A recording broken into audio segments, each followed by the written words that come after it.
Estoy desarrollando el segundo postdoctorado, la primera parte fue teórica, ahora ya se aplica a la realidad, y lo voy a ir desarrollando poco a poco en las siguientes diapositivas. Aquí hay una serie de secuencias que muestran distintas conferencias que he dado sobre los temas referentes a mi proyecto, pero como lo dije anteriormente, siempre habían sido fragmentadas, desde turismo sustentable en la misma universidad en la UAM, en Cuernavaca, patrimonio cultural y nuevas tecnologías en el INA, ciencias cognitivas sobre seminarios en ética, ecología y sociedad, el Encuentro Nacional con los Museos Universitarios en Toluca, escenarios educativos para la museología del futuro, que fue el que presenté en el Día Internacional de los Museos, en el Museo de la Tolerancia. También educación patrimonial e identidad en Centroamérica, en El Salvador, museografía entre la palabra e imagen ya en ese Instituto de Investigaciones Estéticas de Oaxaca, y también aquí en el Museo en el MUAC, migración en las representaciones expositivas. Esto quiere decir que la propuesta museográfica que propongo para representar todo lo relativo a conocimientos tiene una diferencia con la museografía de colecciones y en cierto modo está teniendo de alguna manera cierta diferenciación, aunque están relacionadas íntimamente para el futuro desarrollo de ambas partes. Bien, la plática va a estar compuesta por 3 etapas. La primera tiene que ver con el planteamiento del problema del conocimiento que se aborda en el trasfondo general de la aplicación de la investigación. La teoría que desarrollé para comunicar multisensorialmente a través de museografías que aplican distintos recursos tecnológicos poliestésicos, que más adelante explicaré de qué se trata. Y la tercera es la aplicación a la realidad.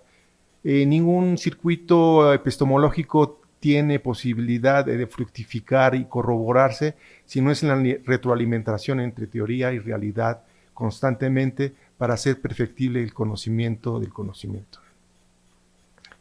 Bien, iniciamos con el planteamiento del problema, que tiene que ver con el deterioro de la biosfera y el calentamiento global, que es una de las problemáticas desde mi perspectiva más acuciantes para la humanidad, más compleja, y que realmente nos pone el reto de tener la necesidad de transformar nuestra manera de entender el mundo y nuestra actitud ante el mismo.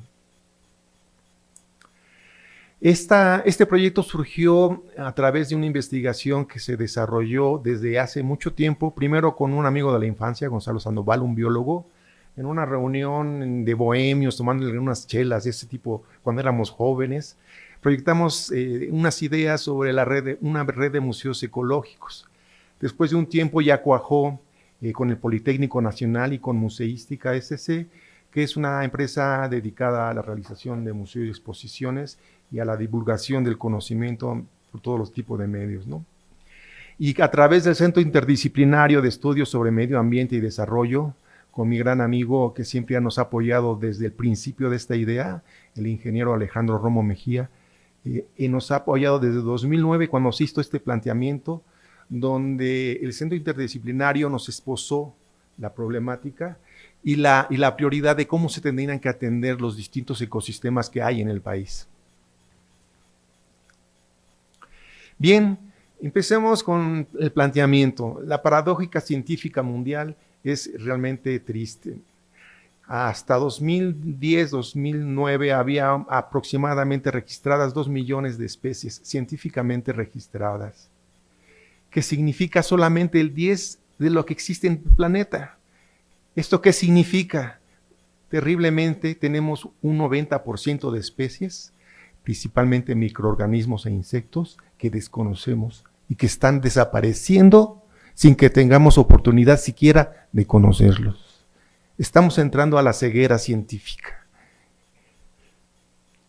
Bien, el desarrollo humano se ha realizado por alrededor de 10,000 años y desde que empezó a absorber partes y fracciones del planeta para sus propósitos de vivienda y de subsistencia, de ese momento a la actualidad ya nada más queda 30% de áreas silvestres en el planeta. y en los últimos años desapareció el 10%. Eso significa que estamos en la etapa terminal, como un cáncer terminal, pero a nivel planetario, donde la parte final ya es extremadamente acelerada en el deterioro. Bien, el daño, según la Conavio, en 2006 a nivel planetario, estoy hablando de 2006 porque son unos datos que tenemos todavía confiables, aunque son datos, digamos, mediados para no hacerlos tan dramáticos. En la bibliografía general van a encontrar distintos números, algunos dicen que no pasa nada, otros que ya es demasiado tarde, etcétera. Pero aquí yo creo que este es más o menos un panorama que nos podría dar una media y ver realmente, sin tener que caer en exageraciones, la situación en que las encontramos. Por ejemplo, ahí señala Conavio que el 20% de los arrecifes ya desapareció y sigue el proceso de deterioro. Los manglares también han desaparecido en un 33%. Los bosques en un 50%. Las selvas tropicales igual en un 50%. Los humedales están en las áreas que son alteradas por las mareas y que a veces son húmedas o pantanos, se han deteriorado también en un 50%. Estamos hablando de datos de 2006. Las pesquerías ya están deterioradas o prácticamente eliminadas en un 75%. Y los grandes depredadores de los océanos, terriblemente, ya solamente nos queda un 5%. Prácticamente están desaparecidos, ¿no? Las tierras semiáridas también están incontablemente deterioradas por el uso de ganado y malos usos del suelo. El agua dulce es otro problema gravísimo que tenemos, por un lado por la contaminación y otro lado por la disposición para la producción, que tiene una huella ecológica alta no solamente en carbono, sino también en el uso de agua dulce para procesos productivos. Ya tenemos incorporadas en nuestro cuerpo muchas toxinas de los procesos industriales que se han desarrollado a lo largo de los últimos 170 años en el planeta. Y la energía que actualmente se produce, energía eléctrica, por ejemplo, en los Estados Unidos, que está abastecida básicamente por combustión, por carbono, es también una de las más altas contaminaciones. Tenemos energía eléctrica, pero a cambio de contaminar el planeta en grandes cantidades. La movilidad a través del automóvil y la aviación arrojan 3.500 millones de toneladas de carbono anuales. En 170 años de que inició la revolución industrial, la industrialización, se ha dado el cambio climático global. En niveles cósmicos es realmente un instante mínimo. No es una destrucción de un día para otro, pero a niveles cósmicos prácticamente significa lo mismo, ¿no? Estamos casi llegando a la extinción masiva, como se dio hace 65 millones con los dinosaurios, ¿no? Con el famoso meteorito que cayó en el Golfo de México. Bien, dadas estas situaciones, según los especialistas, si lográramos detener las condiciones de una manera espontánea, de manera mágica, el planeta aún así, a partir de este momento, necesitaría 10.000 años para recuperarse. Lo cual significa que los esfuerzos que tenemos que realizar tienen muchas aristas y sobre todo que no solamente significa un esfuerzo de grandes y magnitudes mundiales, sino también que los resultados, seguramente las primeras generaciones no van a ver los resultados positivos de los esfuerzos iniciales que se realicen si es que se desarrollan satisfactoriamente. Y tenemos el problema, obviamente, de la contaminación del aire, basura, contaminación de ríos. Los animales ya están falleciendo, la fauna por consumo de plásticos ya los digieren como alimentos porque están expelidos por todo el planeta. La muerte masiva de peces en distintos lugares y prácticamente estamos nadando en basura y agua contaminada actualmente. Entonces, ¿qué va a ser del planeta? ¿Qué va a ser de nosotros? La situación tiene que ver mucho con el alimento que se tiene que proveer a la población mundial, que cada vez crece más, y también el modelo económico que seguimos en el modelo de mercado. Y eso no tiene que ver con el socialismo ni con el capitalismo. En ambas formas de economía, la producción es tan destructiva en un lugar como en otro. Entonces, aquí ya eso de que la lucha contra el capitalismo o contra el comunismo o socialismo queda segundo término, porque el modelo económico se reparte a nivel mundial y ya es un factor de distinta naturaleza, ¿no? Y otro factor importante es el belicismo. La naturaleza humana, en el desconfío y el dominio planetario, invierte cantidades gigantescas en la tecnología para protegerse del enemigo, sea real o ficticio, sea terrenal o extraterrenal, y grandes cantidades de recursos económicos mundiales que podrían satisfacer la conservación y la restauración de los ecosistemas y de satisfacer las necesidades de alimento de toda la población del mundo, pues no se pueden realizar porque todo se va a la inversión bélica. Definitivamente el problema somos los humanos, somos el cáncer del planeta y no hay vuelta de hoja. La cantidad de población es desmesurada y la economía tal como la conocemos actualmente tiene que modificarse drásticamente, sin caer en pasiones sociopolíticas.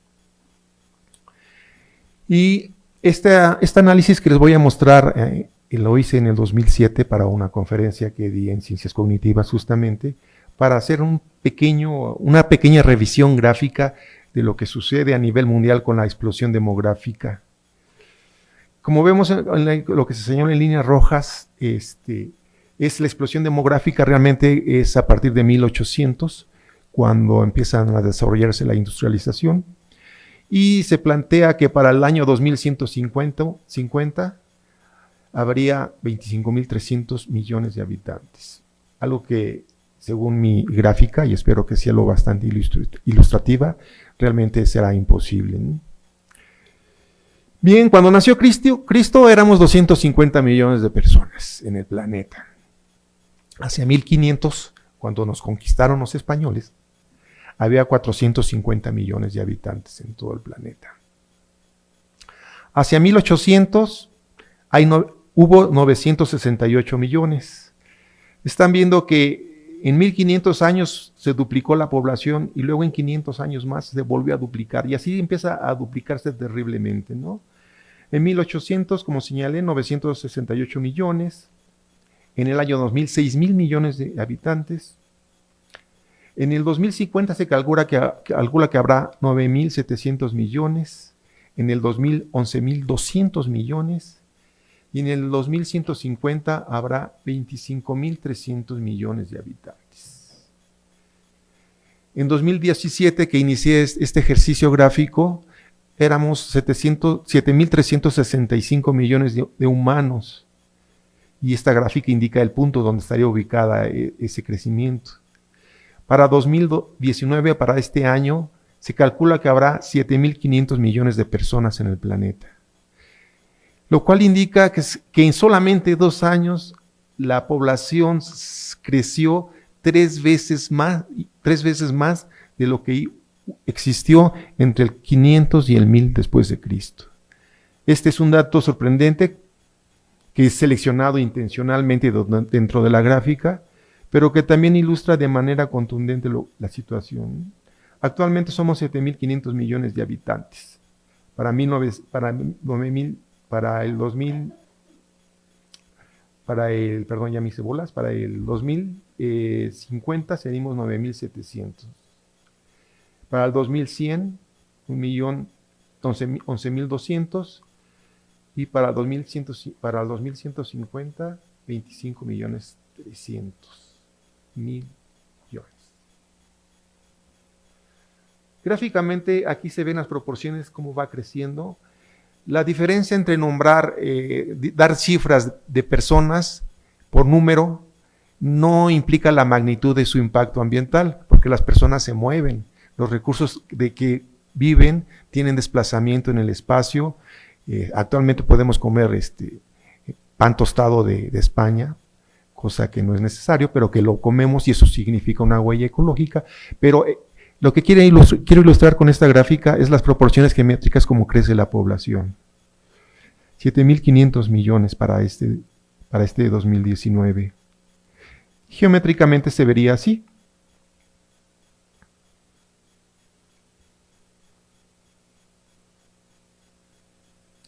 Si en 2019, que acabo de dar los daños que tenemos actualmente, tenemos problemas, ¿ustedes creen que el planeta va a soportar esta capacidad creciente? Para 2150 yo lo veo realmente imposible, ¿no? Los científicos dicen que no, que habrá tecnologías que nos permitan lograr satisfacer las necesidades de las personas en esa época. Yo tengo mis dudas al respecto. Por lo pronto, la duda sigue flotando, ¿no? ¿Qué va a pasar con este planeta? En México pasamos ya a nuestro territorio. Hay 10.000 especies registradas y sistematizadas que solo corresponden entre el 10 y el 50%. Ni siquiera sabemos exactamente el porcentaje de lo que tenemos registrado del total. La biodiversidad mexicana representa entre el 10 y el 12% a nivel mundial y es el cuarto país megadiverso a nivel planetario. Todos nuestros ecosistemas están alterados por las actividades agrícola, ganadera, acuícola, de pesca y minera principalmente. Y en todas ellas sigue persistiendo la actitud del homocentrismo, el antropocentrismo, ¿no? el Homo sapiens. Necesitamos cambiar nuestra actitud como especie, pero de manera radical. Tenemos que modificar nuestro comportamiento animal, de vernos como especie suprema, como el máximo cerebro que se ha producido en el universo. Tenemos que modificar nuestra actitud en cuanto al crecimiento poblacional. Es cierto que los derechos internacionales establecen que los humanos tenemos que reproducirnos libremente, tenemos ese derecho universal, pero no nos señalan que también tenemos la obligación de conservar este planeta. El tema de la población mundial es un tema muy agudo, muy difícil de hablar. Ningún programa lo habla ampliamente, pero definitivamente tenemos que reducirnos en cuanto seres humanos en este planeta si queremos poder restaurar en cierta manera el mundo. Y entonces yo propongo cambiar un antropocentrismo por un biocentrismo, donde se le da prioridad a la vida en el planeta y donde la especie humana tiene que someterse a esta prioridad, ¿no? Lo cual significa desnaturalizar el proceder de la civilización actual, es decir, necesitamos cambiar de criterios civilizatorios para poder afrontar eficazmente la restauración de la biodiversidad, con una renovación civilizatoria que nos lleve a la sustentabilidad. Situación que tiene muchas aristas, como mencionaba antes, ¿no? Una de ellas es el consumo, tal como consumimos actualmente, el consumo de energía, la forma en que nos vestimos, nuestro desplazamiento y movilidad en los centros de trabajo, la manera como el consumo de alimentos se desplaza a nivel mundial, crea una situación insostenible, por lo cual esta condición tiene que cambiarse. La población, como señalé, es el punto sustancial y tenemos que rebatir aspectos que tienen críticas que podrían decir, bueno, vamos a reducir la población del planeta, pero eso no significa eliminar algunas etnias o algunas poblaciones sobre otras. Entonces te estás convirtiendo en un nazi, ¿no? Quieres quitar personas para que vivan en pro de otras. También otra arista en cuanto a la población, el aspecto religioso. Para muchas religiones solamente Dios puede otorgar la vida, entonces el control natal se vuelve imposible en poblaciones tan grandes como la India, por ejemplo, ¿no? Que es una de las poblaciones que va a rebasar pronto a la población china, ¿no? En esa magnitud de crecimiento están en la India. Para poder afrontar esto, entonces debemos crear una esperanza de renovación humana. Tenemos que crear una utopía, un elemento que realmente revolucione nuestra actitud ante el mundo, que nos permita dar esperanza para tener nuevas generaciones, que las personas podamos pensar que los nietos, bisnietos y tataranietos puedan recibir un mundo conservado y por lo menos que se encuentren las condiciones actuales, ya no que regresemos a los ecosistemas prístimos, que ya jamás lo vamos a lograr. Y esta esperanza también tiene que ver con la tardanza. Con esta expresión quiero decir que aunque iniciemos con todas las condiciones que he mencionado, que iniciemos favorablemente el proceso de recuperación, no vamos a ver las próximas generaciones resultados positivos y tangibles de esta recuperación. Lo cual significa una paciencia e incertidumbre, pero siempre con la fe puesta en poder tener capacidad de resolver estos problemas. Esto significa actuar hoy, actuar ya no podemos esperar al año 2050, ni siquiera al 2025 para tomar medidas, ¿no?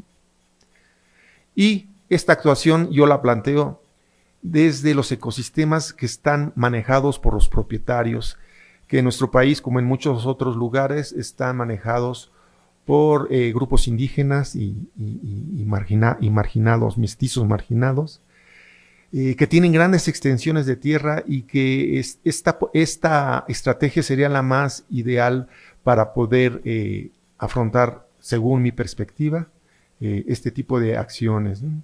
Existen las áreas naturales protegidas, pero es un porcentaje mínimo en relación a todo lo que existe en nuestro país, ¿no?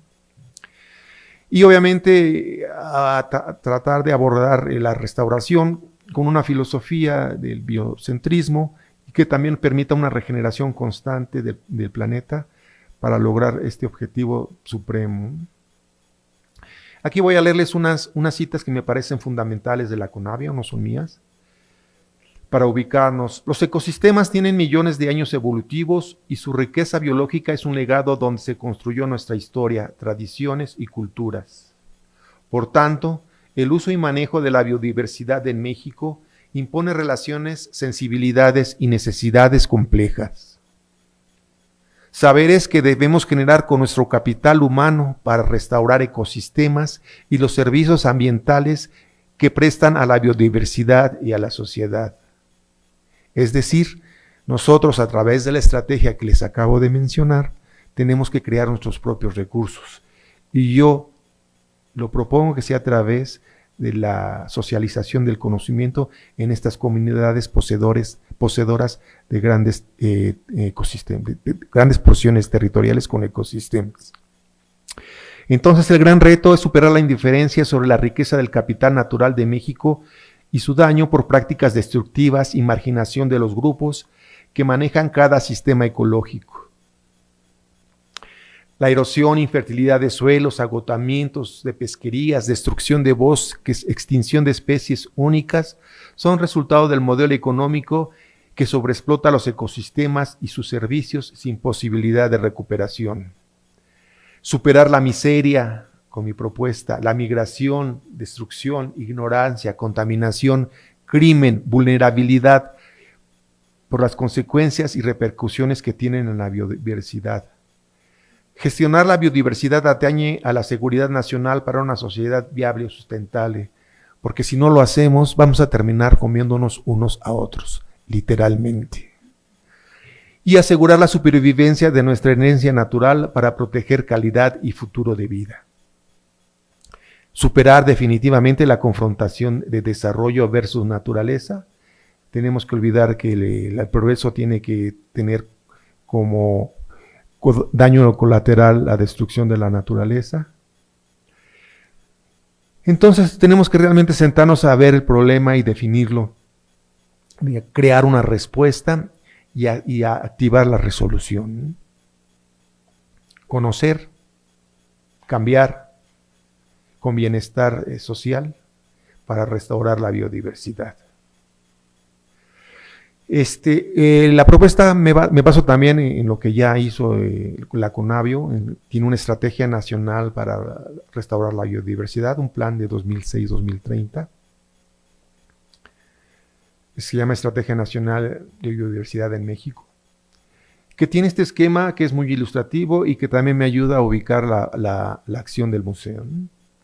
Conavio plantea que el sustento de todo este esquema debe ser el conocimiento científico y los saberes tradicionales. Se ha negado mucho se ha hecho a un lado el saber tradicional, olvidando que estos saberes tradicionales fueron desarrollados a lo largo de la historia a través de ensayo y error, igual que lo hace la ciencia. Sin embargo, siempre lo tienen un desprestigio y este tipo de conocimiento se tiene que recuperar, ¿no? El siguiente nivel y sustrato es la educación, comunicación y la cultura ambiental. Y estos están sustentados por 3 columnas: conservar y restaurar, disminuir los factores de presión y el manejo sustentable. Todo ello a través de la integración de la sociedad con una gobernanza equilibrada. Entonces, educación, comunicación y cultura ambiental para conservar y restaurar, para manejar sustentablemente y para disminuir los factores de presión que ya mencioné anteriormente, ¿no? Y el Museo Ecológico se encuentra justamente en esta frontera que estoy señalando en la gráfica, ¿no? Aquí ubicamos el Museo Ecológico, mismo que se enlaza con los conocimientos científicos y saberes tradicionales, los recupera y los socializa a través del propio museo. Y lo hace a través del emprendimiento social y la aplicación de las ingenierías ecológicas.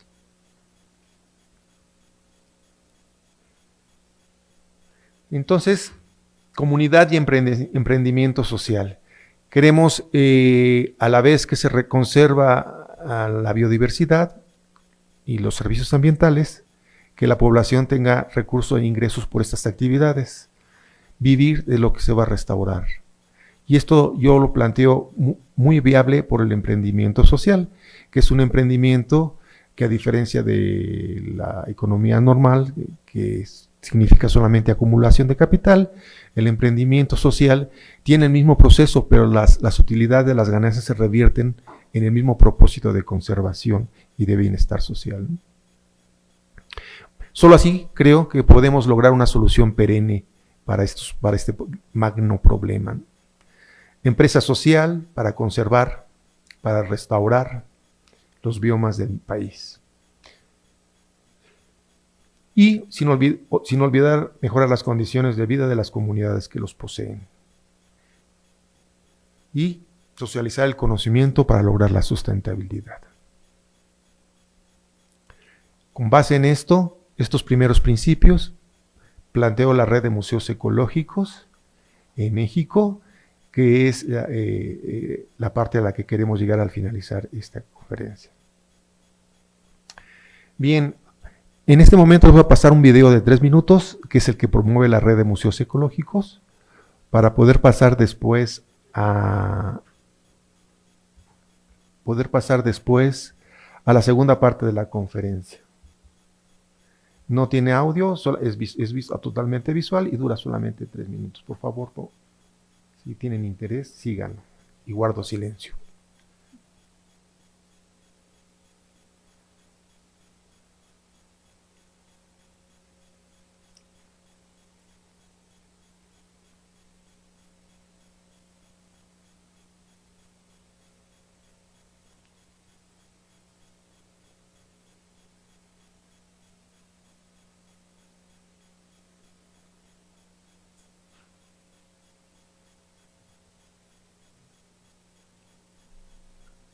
Estos son los ecosistemas que enseñó el Politécnico como fundamentales para restaurar, y con la secuencia que se ilustra. Y aquí se ilustra cada uno de ellos.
Bien, este video lo transmití a distintas universidades y contactos para poder establecer distintos museos a lo largo del país. No he tenido oportunidad más que un caso, que es el Mazunte, que veremos al final de esta ponencia. Y yo los invito a que si están interesados en promover este tipo de desarrollos, con gusto tendré mi correo electrónico al final de la presentación. Les puedo enviar la presentación y poder hacer enlaces para desarrollar un proyecto de esta naturaleza, que tiene que ser de un gran equipo, no es un principio de una sola persona. Aunque yo estoy dando la conferencia, detrás de mí hay muchos talentos y muchas personas que han trabajado en el desarrollo de las ideas. Bien, como fruto de mi investigación, el primer postdoctorado se llama Neomuseografía Poética del Espacio Museístico. Es la parte de teoría, que es la búsqueda de un lenguaje que me permitiera comunicar de manera impactante y persuasiva estas formas de conocimiento, para poder impactar seriamente en los propósitos que nos planteamos. Mi tesis doctoral se llamó Neomuseografía, Imagen Multisensorial, Arte Tecnológico Poliestésico para recrear conocimientos. El arte tecnológico poliestésico tiene que ver con todos los estímulos que a través de la tecnología se pueden dar a las sensibilidades humanas. No solamente las de los 5 sentidos básicos, sino también otras que explicaré más adelante. Y la neomuseografía es un nuevo planteamiento de la representación, donde las exposiciones se convierten en escenarios para representar mundos de pensamiento, que también este tipo de desglose lo iré desarrollando. Este fue el punto de partida de la investigación, que ahora ya está en nivel postdoctorado en la parte de aplicación práctica, ¿no? Y esto tiene que ver con una reflexión sobre una museología que yo llamo de la inmaterialidad. Es una museología que atiende las manifestaciones culturales que se encuentran en la mente de las personas, en las mentes colectivas, que tienen que ver con ideas, imaginarios, valores sociales, conceptos, procesos, teorías y fenómenos, entre otros. Para ello propongo una museografía de la inmaterialidad, misma que yo denomino, que yo utilizo para sensibilizar y hacer perceptible lo etéreo del pensamiento, del conocimiento. Y es algo que yo denomino neomuseografía, una museografía distinta a la museografía de colecciones, que si son distintas tampoco son enemigas, pueden retroalimentarse mutuamente, ¿eh? Y la búsqueda tenía que ver con una comunicación poderosa, que fuera persuasiva y educativa a un nivel superior, con el propósito de provocar fascinación por el conocimiento en la actual era de la cibercultura. La humanidad, nos guste o no, cada vez es más adicta a este tipo de comunicación social. Hay contradicciones en cuanto a su uso o no. Yo creo que toda tecnología tiene aspectos positivos y aspectos negativos. Debemos aprovechar los que nos favorecen en vez de negar todo lo demás, ¿no? Este tipo de cibercultura cambia la percepción de la realidad, los valores sociales, el prestigio, la manera de entender la vida.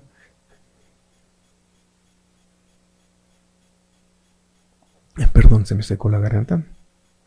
Y la manera de entender la realidad y la vida, ¿no? Son museografías que propongo para cuerpos y mentes.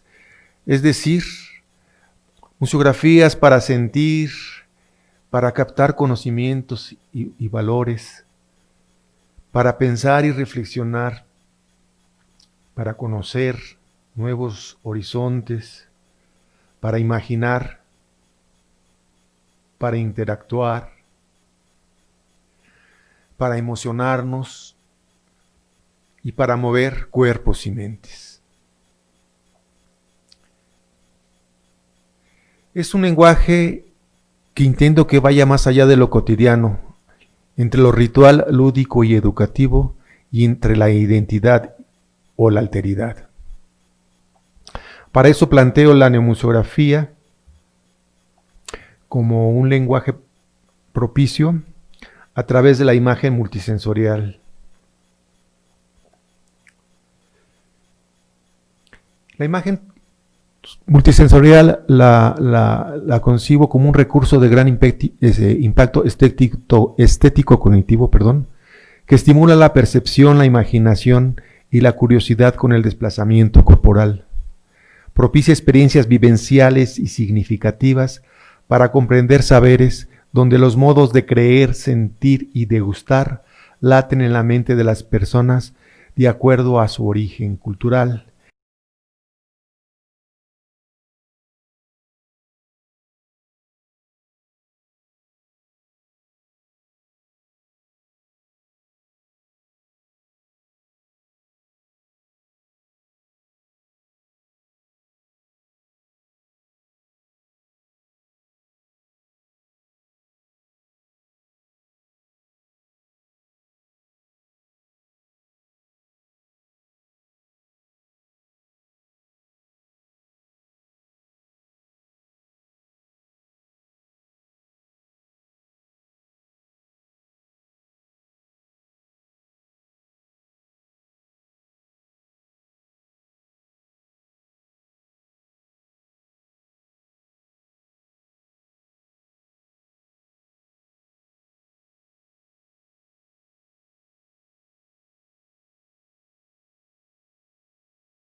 arquitectura y en el urbanismo, en la letra impresa, en las fórmulas científicas, en la geometría, en la música, en los objetos y en la imagen digital. Todos estos recursos son los que aprovecha la imagen multisensorial para crear gran impacto en la comunicación y en la persuasión.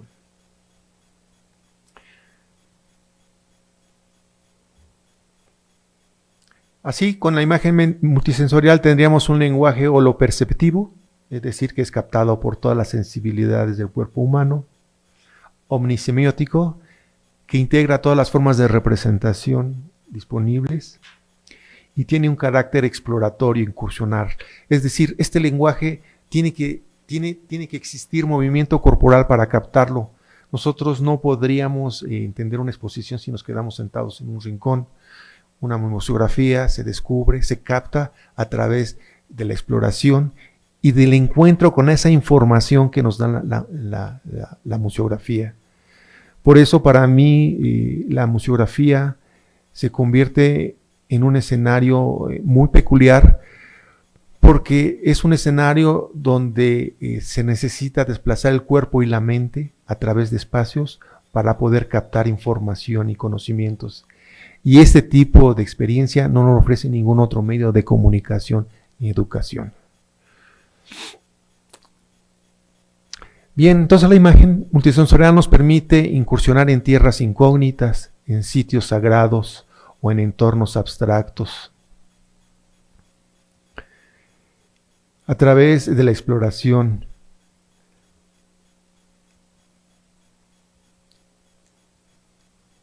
Y este enlace exploratorio nos detona la imaginación de manera sustancial para dar cuenta de los conocimientos a los que nos accede cada exposición. La museografía permite entonces el pensamiento global, los conocimientos paralelos, la exploración física y la integración de la cibercultura. Para representar saberes con una estética inmersiva, interactiva, participativa, que a la vez propicia una pedagogía motivadora, exploradora y descubridora.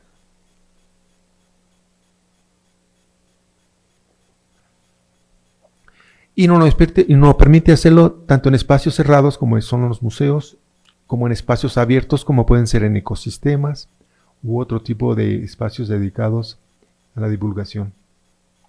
Y todos ellos acompañados de la web si es necesario. La museografía entonces utiliza colecciones materiales e inmateriales, audiovisuales, iluminación fija o iluminación robotizada, realidad virtual, realidad aumentada, aplica aromas, sabores y también el tacto, la acusmatización y la psicoacústica para poder estimular otro tipo de sensaciones corporales que detallaré más adelante, ¿no? Y todo ello a través de la mecatrónica con interfaces multimodales, es decir, ya no tenemos interacción a través de aparatos como picar en la computadora o en un aparato interactivo de distintos museos, sino que la exposición a través de sistemas inteligentes tiene la capacidad de interpretar la actitud del visitante y crear estímulos adicionales según el comportamiento del visitante en la exposición. Y esto propicia la metacognición, que es la comprensión imaginativa corporeizada, el pensamiento global y los conocimientos paralelos, el aprendizaje significativo espacio-temporal, la exploración física e interacción, participación y descubrimiento, divulgación social de saberes y el aprender a aprender para conocer y resolver problemas sociales. Entonces, la neomuseografía se aboca a representar el conocimiento del conocimiento y con ello renueva el poder comunicativo de la imagen a través de otro factor importante que es la comunicología, que es una comunicación persuasiva que contribuye a modificar actitudes sociales, en nuestro caso ecológico, sustancial, para poder llevar a buen término nuestros propósitos. Bien, les voy a mostrar un esquema teórico sobre en lo que fundamento el lenguaje que estoy proponiendo para propósitos del conocimiento ecológico. Partimos del hecho de que somos unos entes que estamos constituidos por cuerpo y mente, y no como los positivistas que creían que solamente la mente importaba. Captamos el mundo a través de nuestros órganos sensoriales y la mente los procesa. Y solamente a través de estos dos medios podemos dar un aprendizaje integral. Y somos animales inmersos en una sociedad, por lo tanto tenemos cultura, ¿no? Y con esta perspectiva, entonces se intersectan en mi propuesta el conocimiento artístico, que lo propongo como forma artística. Este doctorado se hizo inicialmente en la Facultad de Artes de la Universidad Autónoma del Estado de Morelos, y uno de los propósitos es demostrar que el arte es una forma de conocimiento tan valiosa como la ciencia, como lo muestro, que es aprovechable también en la tecnología y en la filosofía. En mi planteamiento intersecta estas formas de conocimiento.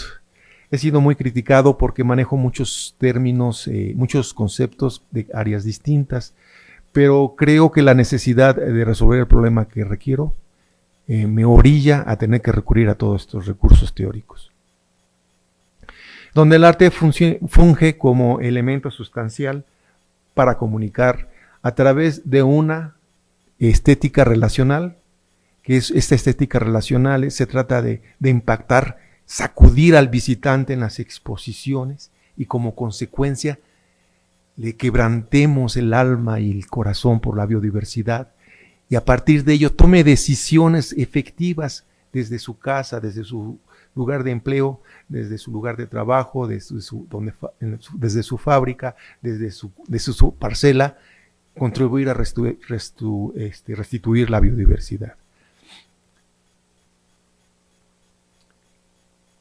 Bien.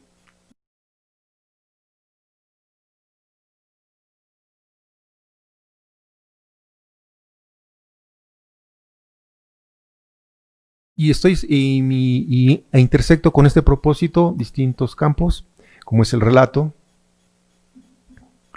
la escenología.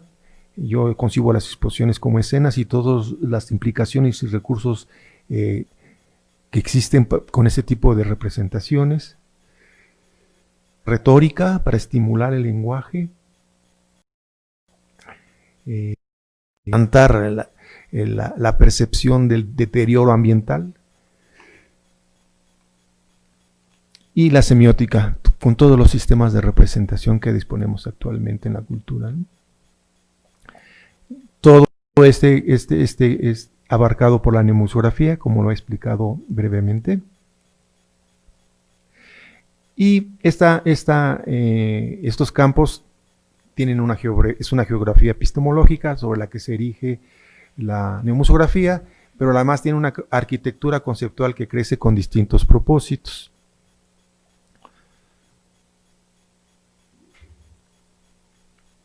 Y así tenemos la narrativa como sustrato de todo guión o desarrollo de la exposición.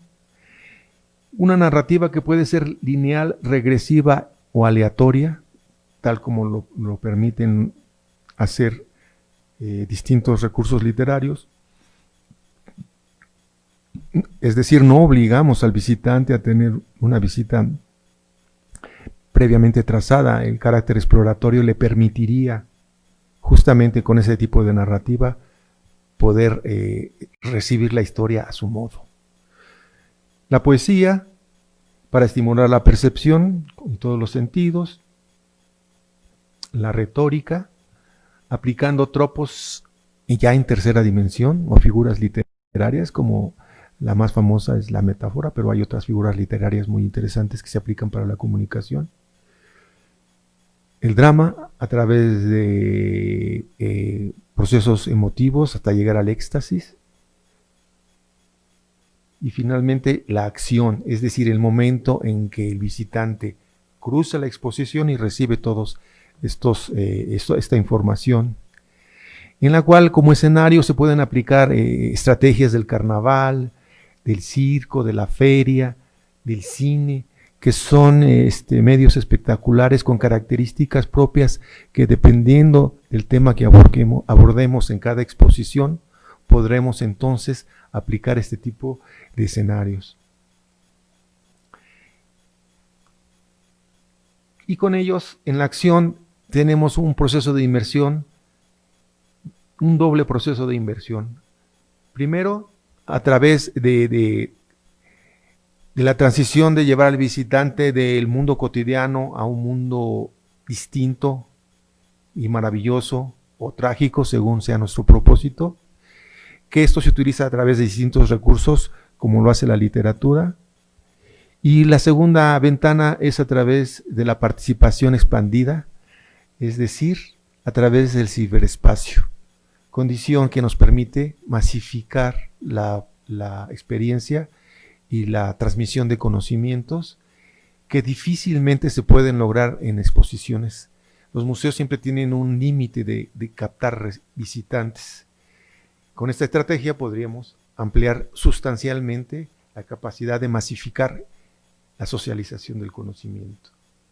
Y como se ve, cómo se desvanece todos estos conceptos están interrelacionados íntegramente, ¿no? Para ello manejo un macroconcepto a través del cual se manejan distintos conceptos, ¿no? La imagen multisensorial, que es mi objeto de estudio central, para crear una comunicación poderosa y persuasiva, que jamás nunca se olvide. Veo a las exposiciones como escenarios, tanto interiores como exteriores, para ser explorados y provocar el descubrimiento de conocimientos, saberes y resolución de problemas. Una poética que nos permite estimular los sentidos. La aplicación del arte total, es decir, hacer un lenguaje omnisemiótico. Podemos también pensar la aplicación no solamente de las artes visuales, sino también del arte escénico, del arte sonoro y de otro tipo de representaciones artísticas, lo que permitiría pensar un poco a la neomuseografía como un aporte o como un conjunto de arte total. La intertextualidad es fundamental para conocer cómo piensa el visitante, cuáles son sus códigos, cuáles son sus referentes culturales, que también se aplica no solamente en la retórica, sino también en la recepción estética, para poder llegar a tener un contacto estrecho y cercano, hablando el mismo lenguaje del visitante, tanto en símbolos como en significados. Y finalmente la metacognición, que es el proceso que eleva a su máxima potencial el aprendizaje y el conocimiento. Y estos conceptos orbitan en torno al macroconcepto central, la imagen multisensorial, mismos donde la metacognición sigue siendo el elemento más relevante de este planteamiento, y cada uno de ellos tienen conceptos menores que se articulan en torno a los conceptos y al macroconcepto, ¿no? Entonces esta interrelación de conceptos nos da una complejidad de manejar nociones y estrategias que nos enriquecen sustancialmente para provocar el poder comunicativo que deseo realizar en la imagen multisensorial.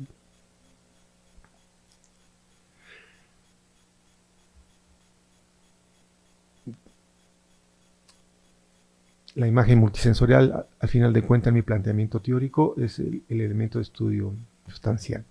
Bien, para ello se necesita una alianza didáctica, como la presento a continuación, entre neomuseografía, como lo esbocé hace un momento, la aplicación de tecnología educativa o tecnología de aprendizaje, para ser más precisos, atendiendo la biodiversidad y la diversidad cultural, con la orbitación del satélite de la tecnología móvil a través de la web y de la red.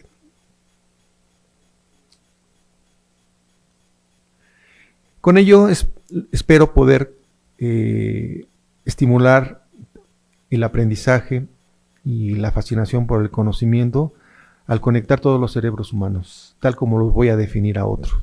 Tal como lo voy a definir, son 4 los cerebros que tenemos. El primero es el sistema instintivo y cerebelo, que es el que compartimos con los reptiles, es el cerebro primitivo. el sistema emotivo y de búsqueda que compartimos, que es el cerebro inferior y que compartimos con los mamíferos, que es el sistema que nos permite ir a buscar, a conocer, a explorar, a conquistar nuevos territorios o a someter a nuevas tribus, que ese es un pensamiento que ese es netamente un comportamiento animal insertado en nuestro cerebro inferior. El sistema superior de los dos hemisferios, el sistema racional y el hemisferio creativo, y el sistema cultural o exocerebro, que es ahorita lo explico con mayor claridad, ¿no? Entonces, el que está en verde es el primitivo, el que compartimos con los reptiles, el inferior y el superior con sus dos hemisferios, que a través de la imagen multisensorial y la exploración serán interconectados todos, lo cual tentativamente tenemos una capacidad cerebral en mayor proporción que en otros modos de comunicación. Y finalmente el exocerebro, que es la red invisible que culturalmente nos une con nuestros semejantes, sea en el área urbana, en el área rural, en grupos étnicos, en grupos académicos, en grupos religiosos, deportivos, etc. Es esa red que nos une, que nos crea un sistema de significados y de valores que nos da cohesión social y nos une. En alguna conferencia me preguntaban qué era esto, ¿no? ¿Qué diferencia había con los cerebros biológicos? Un esquimal tiene una serie de comportamientos y resistencias físicas muy distintos a los que tienen las personas que habitan el desierto o los que habitan las altas montañas. Esta red invisible es permanente en nuestra forma de pensamiento y de actuar, porque somos animales sociales y culturales.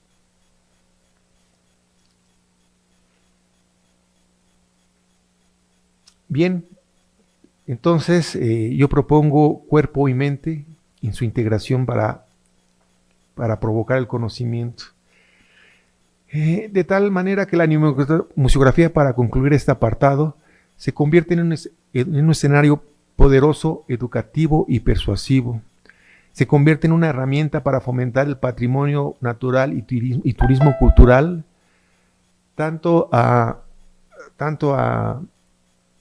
en museos como en otros medios de divulgación del conocimiento, y definitivamente se podría constituir en un instrumento comunicativo y educativo del futuro.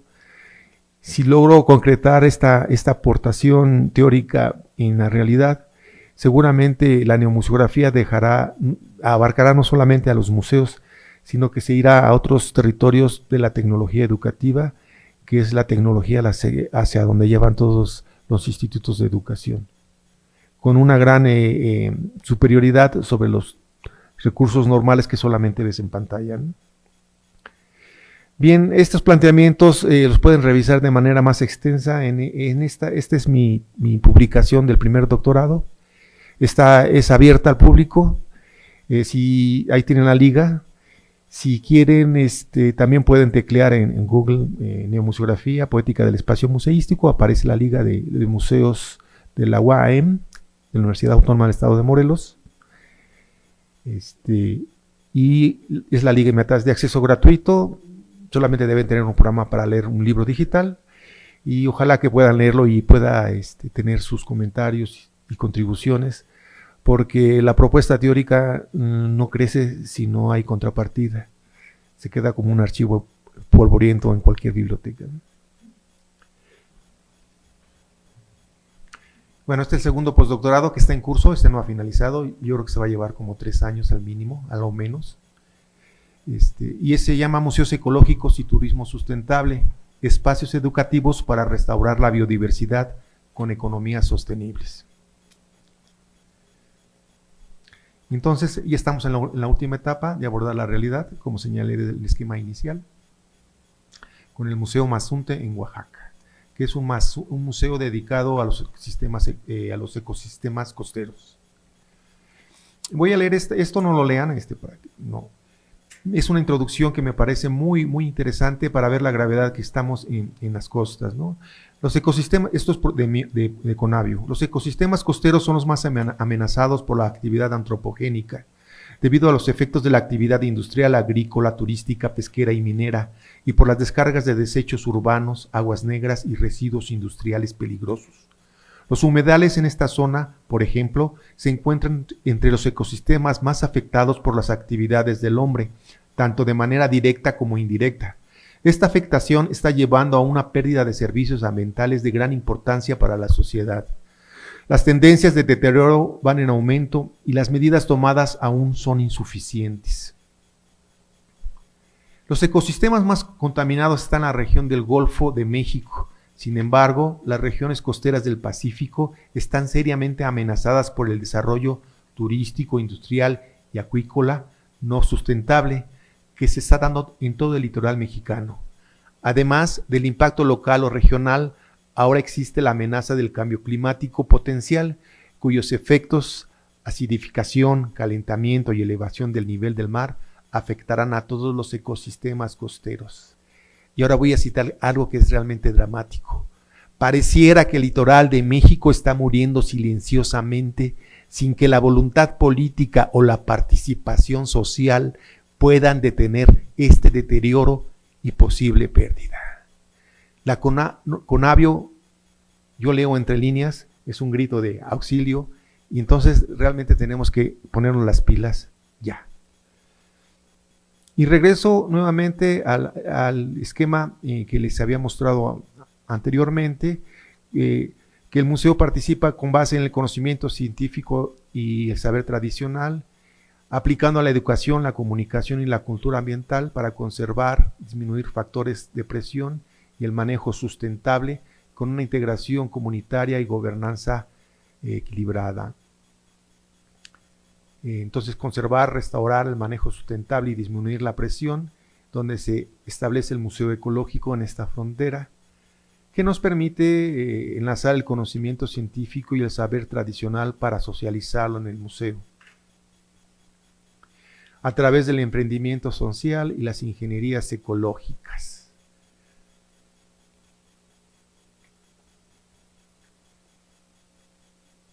Entonces, estos tres componentes, el Museo Ecológico es el brazo que va a enlazar las ingenierías ecológicas con el emprendimiento social para conservar, restaurar, para disminuir factores de presión y para el manejo sustentable. Este artículo se publicó recientemente en diciembre. Si alguien quiere, se publicó en inglés, es un journal que se publicó en diciembre de este año sobre la estrategia que estamos desarrollando en Mazunte. Estamos difundiendo a nivel internacional nuestro proyecto, en este caso con el doctor Cuevas, que es mi coordinador del postdoctorado. Por la importancia del tema, decidieron imprimirlo en inglés. Yo tengo la versión en español, si alguien tiene interés en leerlo, que es una parte sustancial de lo que ya envié con contexto en el preámbulo de esta conferencia, pues con gusto los comparto. Y evidentemente aprovecho para invitarlos a que se unan a este tipo de proyectos. Bien, ¿cuáles van a ser nuestros esquemas de acción? Primero, evidentemente partimos del beneficio social, a través de la protección natural, del patrimonio natural y cultural, que consolide la identidad. La identidad social es fundamental. Sin identidad no hay compromiso social. Entonces, la identidad es un factor muy importante en la intervención social. El turismo sustentable. Mazunte es un centro de conservacionista por tradición, por lo tanto es un lugar apropiado para este tipo de proyecto.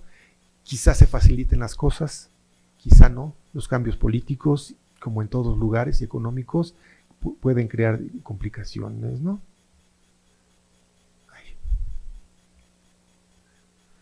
La economía sustentable también, o sostenible, estos términos son ambiguos y yo prefiero manejarlos indistintamente, aceptando que para conservar y restaurar necesariamente tenemos que lograr garantizar el futuro de las próximas generaciones, ¿no?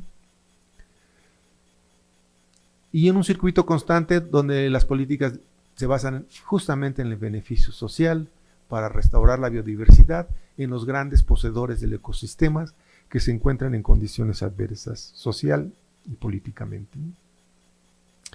El museo aquí va a tener una doble función. El museo no solamente se va a estar constituido en un edificio, también se va a constituir como territorio.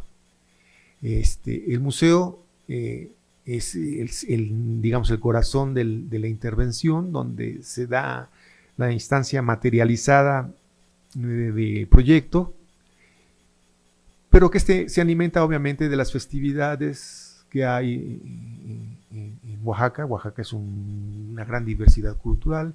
Mazunte tiene ascendencia afromexicana, por lo cual es una riqueza cultural impresionante que debemos aprovechar. Hay rutas ecológicas, rutas turísticas, rutas de interés, rutas de pesca deportiva, etcétera.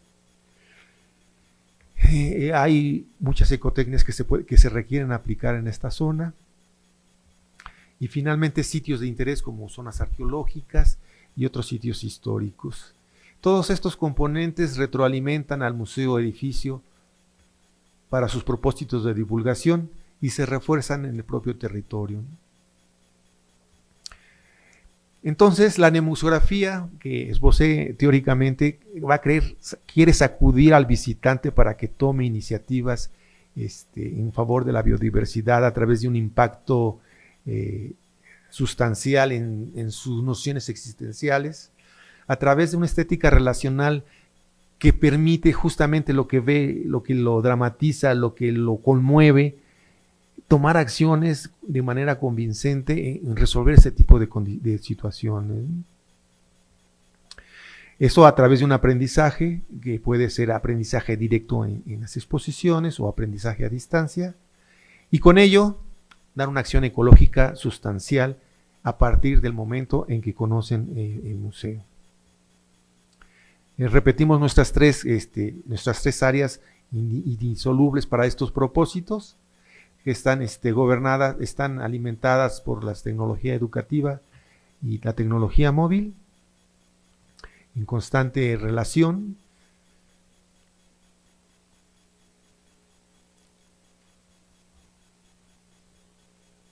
Y pasamos ya a lo que es el Museo Mazunte, ¿no?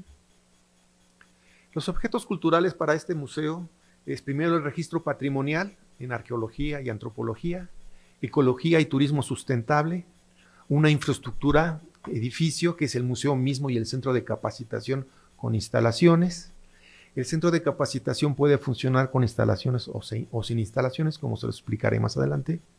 La expresión cultural, para ello contará un auditorio y exposiciones temporales, donde las manifestaciones culturales locales, preferentemente relacionadas con la ecología y con otras tradiciones ancestrales, se puedan llevar a cabo. El museo está ubicado a 25 metros de la zona arqueológica recién declarada de Punta Cometa, que no es investigada todavía, no ha sido excavada. Es probablemente un centro astronómico, pero los estudios todavía de los arqueólogos tendrán que definir exactamente sus funciones. Entonces, este museo va a tener una compenetración arqueológica y ecológica muy conectada directamente, ¿no? El emprendimiento ecológico a través de restauración y ecotécnicas y con las tecnologías de aprendizaje. Ahorita estamos en el desarrollo de este proceso en el edificio, lo mostraré más adelante.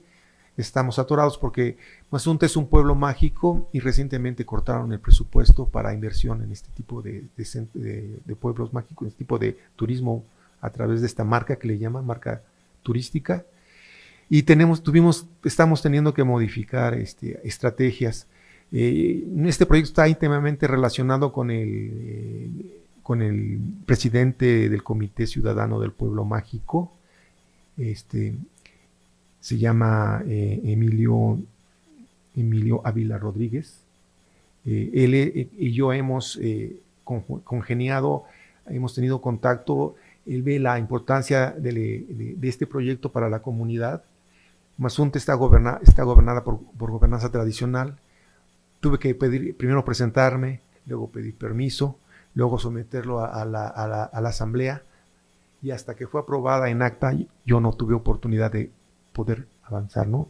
Entonces, los procesos comunitarios tienen su lógica, su fluidez, entonces, pero ya estamos en este momento, en esto, ¿no?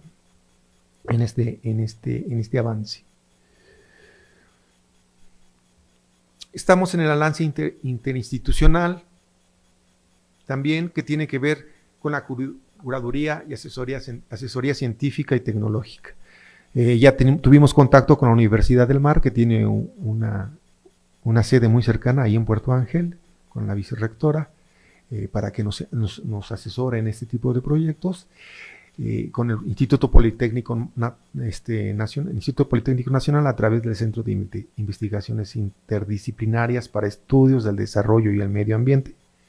También con la Universidad de la Ciudad de México en Comunicación y Turismo, y también con la FES Aragón, que están aquí presentes. Alumnos de ahí me van a presentar un proyecto para comunicación en ingeniería social. ¿Qué es este proceso? La comunicación social es un proceso fundamental para transformar la manera de entender y actuar en el mundo, ¿no?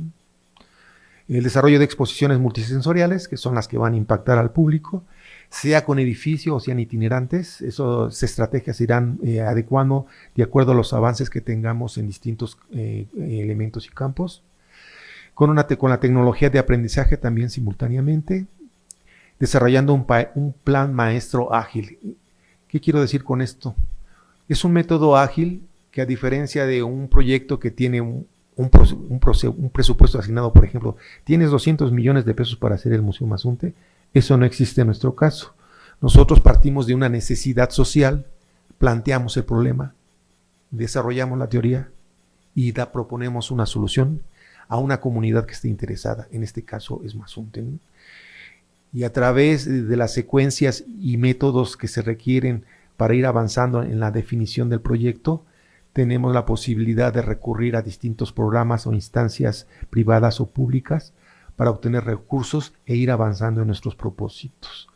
Uno de los planteamientos que se ha desarrollado con la cancelación de la inversión en los pueblos mágicos es a través de Víctor Emiliano, el presidente del Pueblo Mágico, crear una fundación que permita agilizar el acopio de recursos para este proyecto. Pero solamente esto se puede hacer con un enlace cercano entre comunidad y academia, que este es el caso, ¿no?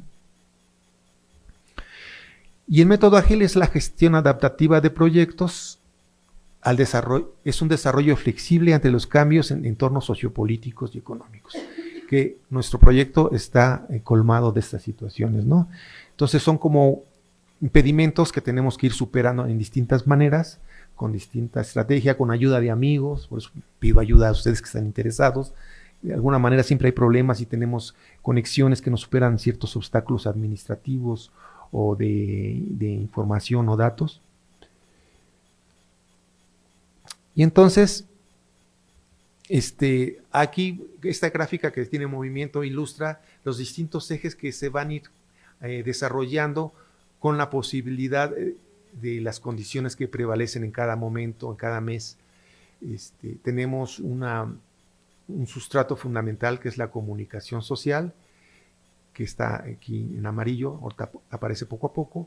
La comunicación social va a permitir crear esas condiciones de concientización en la población, de convocarlas a, primero, que estén convencidas de que este es un proyecto benéfico, una situación benéfica, y después que nos permita acercarnos para dar cursos de capacitación. Ya se están programando los primeros cursos de capacitación para turismo sustentable en la comunidad. La comunidad es apenas una población de 1,000 habitantes según el último censo, de habitantes originarios, pero hay otros que se han ido allegando. Sin embargo, pues necesitamos toda una serie de capacitaciones para que estas comunidades que se hicieron ser prestadores de servicios turísticos son sin formación, se dieron, digamos, por la necesidad. La universidad, a través de la Escuela de Turismo, donde estoy realizando el postdoctorado, les va a dar conceptos básicos para este tipo de comunicación. Entonces, la gráfica verde que se está desapareciendo ahorita ilustraba la construcción del edificio. si ahorita en este momento no es posible el construir el edificio, a través de la comunicación social, tienen una radio comunitaria, Radio Caracol, que podemos aprovechar para este tipo de comunicación social. En fin, podemos empezar sin tener necesariamente el edificio, podemos hacer exposiciones temporales itinerantes, más bien itinerantes, sin tener museo, de promoción en centros turísticos o en los propios gobiernos. El aprendizaje por capacitación a través de sistemas de tecnología móvil y obviamente iniciar el emprendimiento social a través de este tipo de educación.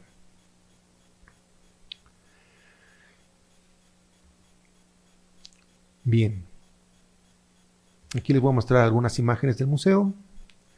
Va a tener dos grandes áreas o salas: la historia antigua, que es la prehistoria, los pueblos originarios, inmigraciones históricas, arqueoastronomía, cosmovisión mesoamericana, costumbres ancestrales, piezas arqueológicas locales, como en todos lugares de México, hay piezas locales que los campesinos encuentran cuando cultivan su tierra y las guardan.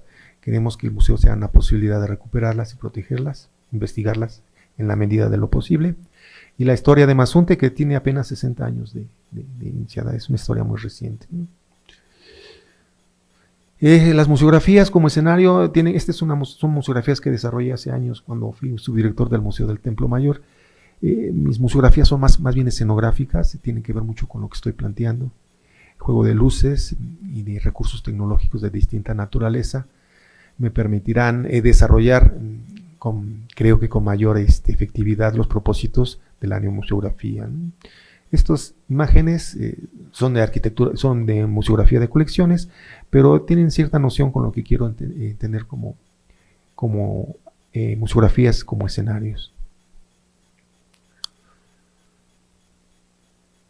El juego de la luz es muy importante para crear ciertos ambientes y obviamente el arte sonoro va a ser sustancial en estas salas. Y la otra son ecosistemas costeros, que tiene que ver desde Punta Cometa, que es el punto cercano donde está el museo, hasta la parte más alta del municipio de Santa María Tonameca, que es el municipio al que pertenece Mazunto, que la parte más alta se llama Cerro Gordo, que ya colinda con el municipio de Santo Domingo, que es ya empezamos a ascender hacia los bosques. Hay muchos escurrimientos, muchos ríos y lagunas, arrecifes, manglares, y aquí cooperativas que se dedican a restaurar los manglares. De hecho, ya tenemos cierta ventaja porque ya hay iniciativas que están desarrollando en la región. No llegamos a tierras inhóspitas, ya hay avances en este tipo de proyectos. Con humedales, pantanos, etcétera, dunas. Y los ámbitos marinos, que tienen que ver obviamente con el Centro Mexicano de la Tortuga que se encuentra ahí,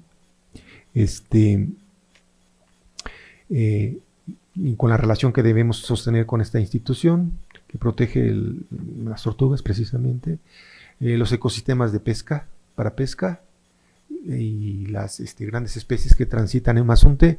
En Punta Cometa se ven cómo transitan distintos animales acuáticos, como mantarrayas, tiburones, delfines, ballenas. Es un corredor biológico impresionante que a simple vista se puede percibir, ¿no? Entonces creo que el lugar es maravilloso para este tipo de proyectos.